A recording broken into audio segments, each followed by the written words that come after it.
কৃষক বন্ধুসকল, ৰদালি কৃষি ফাৰ্মলৈ আপোনালোকক স্বাগতম জনাইছোঁ। আজি মোৰ ফাৰ্মলৈ সুদূৰ গহপুৰৰ পৰা এজন ব্যক্তি আহিছে। তেখেত হৈছে দীপক সন্দিকৈ। তেখেতে চাকৰিও কৰিছিলে, বৰ্তমান অৱসৰ গ্ৰহণ কৰিলে। কৰাৰ পিছত তেখেতৰ এয়া সৰু পুত্ৰ, তেখেতসকলে BA পাছ অলৰেডি কৰিছে, ডাঙৰ পুত্ৰও আছে। কিন্তু বহুত চাকৰি কৰা মানুহক দেখা যায় যে তেওঁলোকৰ সতি সন্ততিক চাকৰিৰ ক্ষেত্ৰতেই আগবঢ়াই দিয়ে। কিন্তু তেখেতে সুদূৰ গুৱাহাটীত ঘৰ থাকিও গ্ৰামাঞ্চললৈ ঘূৰি আহি গ্ৰাম্য জনজীৱনটো আৰু চহা খেতিয়কৰ জীৱনটো, খেতি বৃত্তিটো যে এটা মহত্ব আছে, সেই কথাটোকে তেখেতে প্ৰমাণ কৰিবলৈ গৈ আছে। গতিকে তেখেতৰ ল'ৰা ছোৱালী দুইটাকে মোৰ ফাৰ্মলৈ দেখাবৰ কাৰণে আনিছে। তাৰ কাৰণে তেখেতক যথেষ্ট ধন্যবাদ জনাইছোঁ। সেই অঞ্চলৰে এজন যথেষ্ট উৎসাহী খেতিয়ক, তেখেত হৈছে ধনিৰাম বৰা। তেখেত আহিছে আৰু নাৰায়ণপুৰ অঞ্চলৰ পৰা আহিছে। এখেত হৈছে, আপোনাৰ নামটো কি আছিলে? মনোৰঞ্জনা দেউৰী। ৰাধাপুখুৰী LP স্কুলৰ শিক্ষয়িত্ৰী হয়। তথাপিতো শিক্ষাবৃত্তি থকা, চাকৰি থকাৰ পিছতো তেওঁ খেতিৰ প্ৰতি আগ্ৰহী। তেওঁ খেতি কেনেকৈ কৰে, কি পদ্ধতিৰে খেতি কৰিলে লাভৱান হয়, এই কথা তেওঁ চাবৰ কাৰণে আহিছে। এইটো আমাৰ সমাজৰ কাৰণে যথেষ্ট আদৰ্শ।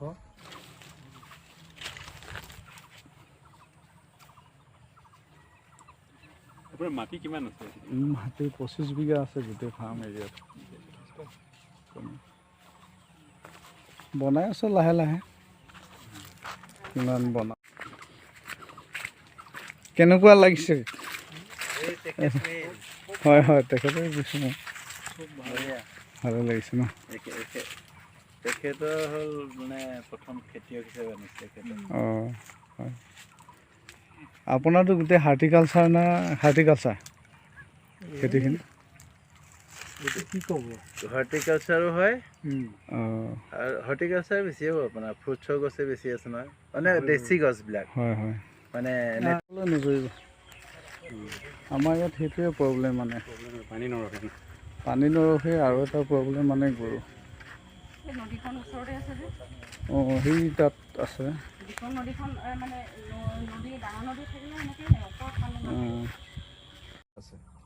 আৰু সিহঁতৰ সেই টেকন'লজিটোৱে আজি গোটেই অসমত তেওঁলোকে ধনী হ'ব পাৰিছে।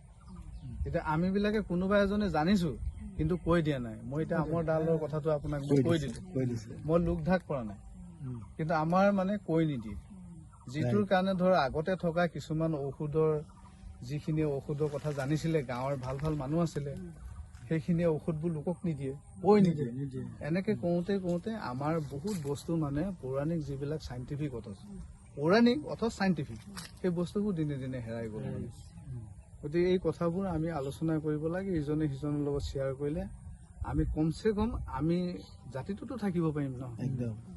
অৰ্থনৈতিকভাৱে যি জাতি, ৰাজনীতিক, শৈক্ষিক আৰু অৰ্থনীতি, এই তিনিটা বস্তু যি জাতিৰ মাজত নাথাকে, সেই জাতি কেতিয়াও সমাজত জাতি হিচাপে বৰ্তি থাকিব নোৱাৰে। এদিন হয়তো নাইকিয়া হৈ যায়। গতিকে সেইখিনি ইম্পৰ্টেণ্ট কথা ঠিক আছে, থেংক ইউ। আপোনাৰ আমি খেতি কৰি আছোঁ।